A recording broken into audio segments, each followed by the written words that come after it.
వశీకరణ మంత్రాన్ని వేసి అక్షయ్ను వశపరుచుకుని విజయవంతంగా బయటకు తీసుకుని వచ్చేస్తున్న సమయంలో ఆ శ్రీకర్ గాడు వచ్చాడు. శ్రీకర్ని కూడా లేపేద్దామనుకున్నాను. అంతలోనే ఆ అవని వచ్చింది. అవని ఇంతకు ముందు మన గూడెంలో దాడి చేసి మన వాళ్ళందరినీ అంతం చేసింది. అటువంటి ఆవేశమే మళ్ళీ తనలో కనపడింది.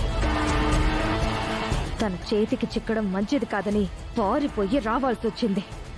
అవనిని తక్కువ అంచనా వేయకూడదు అని 1కి 4 సార్లు అనుకునేది ఇందుకే.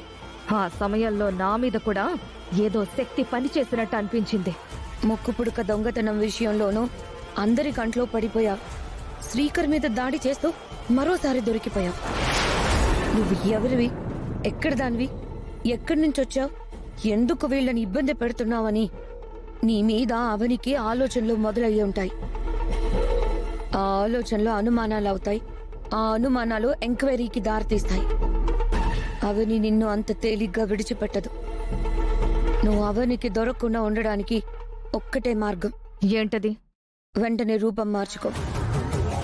రూపం మారిన తర్వాత అవని ఎంతలా ప్రయత్నించినా నిన్ను కనుగొనడం కష్టం.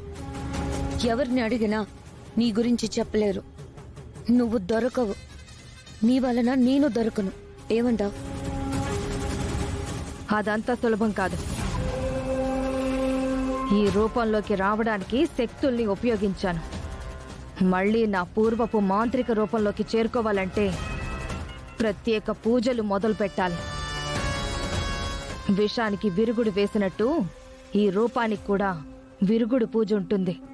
అప్పుడే మారగలను, మాంత్రికుణ్ణి కాగలను.